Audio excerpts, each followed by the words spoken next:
Before we get started on this video, it's really important to point out that your Energizer is not only the horsepower, but the brains behind your fence. So it's really important to talk to your Gallagher rep about the size of Energizer that you need and the capacity of that Energizer before you start your project. The length of the fence, the number of wires, and the conditions that your fence is operating in are going to change your decision behind the Energizer that you use. If you choose the right Energizer, you'll get flawless and reliable performance of your fence. I'm out here in Bairnsdale at the Gippsland Agricultural Group Research Centre with Noel Hager, who is the technical lead for Australia for Gallagher. How are you, Noel? Good, Tim. How are you today, mate? Very well, mate. Very well. You're going to give us some tips today on setting up a solar-powered Energizer in a proper little shed here so that you can run any number of kilometres of electric fence and have it work every day of the year. Exactly right, mate. There's a lot of technology in Gallagher products. The setup needs to be done right, but it's not too complicated, is it? No, it's not complicated at all. And what we'll do, we'll put the solar panel in, we'll wire in some batteries, we'll wire in some solar panels, and we'll connect it to a fence, and we'll fire it up and show how it all works. So, Noel, the first thing we're going to do when we get our solar panels is, of course, unpack them. And you're saying that we need to reverse the side of the solar panels that this bracket's on because we're putting it on a roof. That's correct. They come set up to go on posts. That's right. A post and rail or a normal post, but what we're going to do here, we're going to swap the brackets around. These cable grommets down here are on the wrong end. So we're going to get water coming in if we don't reverse it. So we want to make this the bottom, not the top. So so because we're putting it on a roof, we need these legs to be on this side of the panel to put this at the bottom. The water drains away. Correct. Spot on. So, Noel, this is a set of solar panels straight out of the box. They come set up to be on a post. We're going to have to move these legs to there. Is it difficult? Do I have to drill new holes? No, there's actually holes already here. So we just got to take this off and rotate this to there and that to there. Oh, okay. So 6 bolts and we're done. Yep, exactly.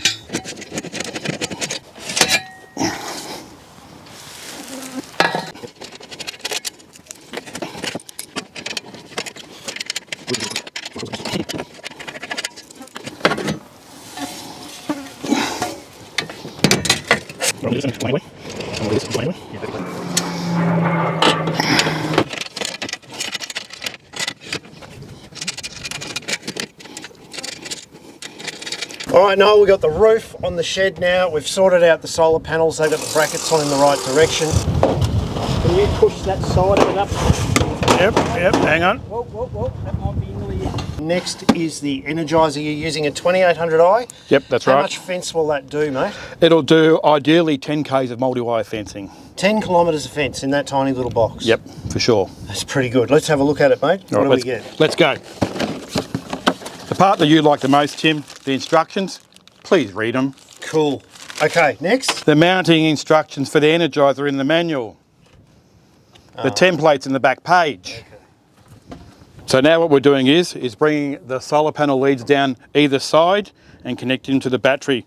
What I've done though, I've actually removed the fuse out of the leads so I don't get no sparks or anything happening while I'm connecting them up. Also, I have a second lead here that I've brought down, and this actually plugs into the Energizer directly from the solar panels. Both solar panels are linked either side. You can see our cross wires linked, so we can run 2 solar panels with this 120 amp hour battery. So we're basically doubling up on our amperage.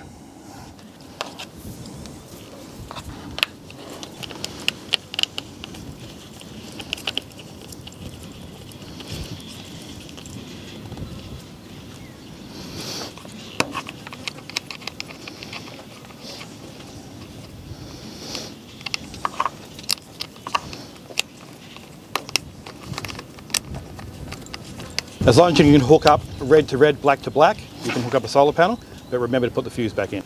My center to center for mounting my Energizer is 160. Let's put a couple screws in now.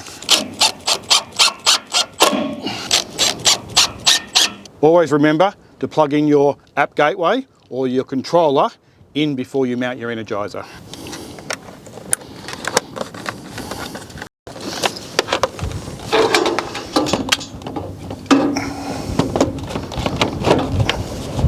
The app gateway also comes with a roll of 3 metre cable, so you were inside a shed, you could put this on the outside because it's actually waterproof.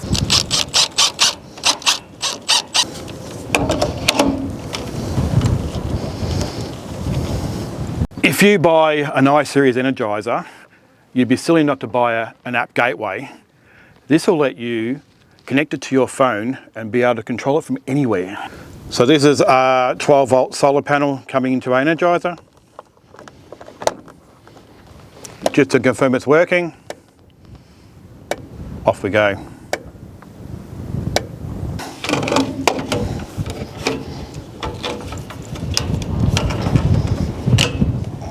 A good tech tip is make sure you take enough insulation off that you don't catch under the terminal nut.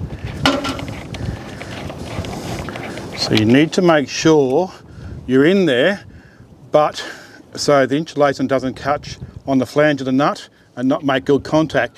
If this is loose, it will burn out over time.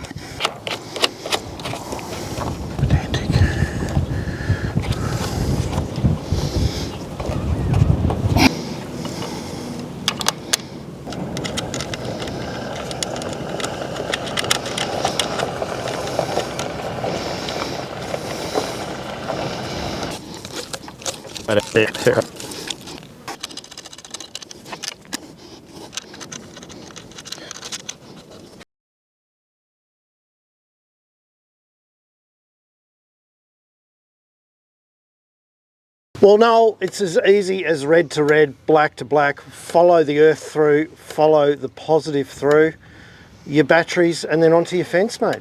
Yep, exactly right, Tim. It's that easy. And there's no point cheating and not putting in a lightning diverter. You're risking this whole setup for this case of $60 or $80. Yep, and the good thing too, you actually get a guarantee when you put a diverter in when you purchase it with your unit.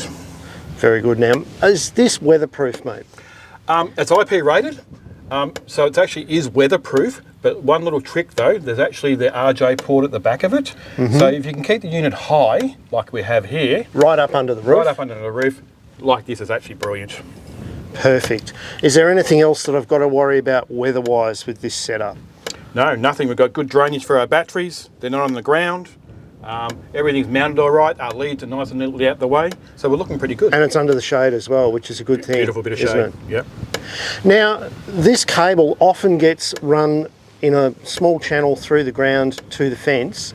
That's not normally a problem, is it? No, not at all. You can run that cable just about anywhere. You just got to think about if you're going to run over it though, or drive over it with something. So if you're going to put it in a roadway or on a driveway? Or somewhere where you're going to drive the tractor, you know, even in the paddock. You might want to put it in conduit to protect it. Yep. So you don't get a rock damaging or something on them lines sort of thing. It's a very strong cable, but think of your future, because if you damage it, you don't want to be digging up stuff, things like that. Perfect. So put it in conduit.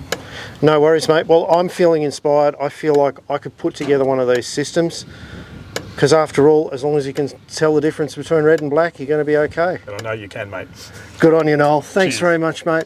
Guys, if you know someone who needs help with their electric fence, send them this video. Hit the subscribe button and I'll catch you next week.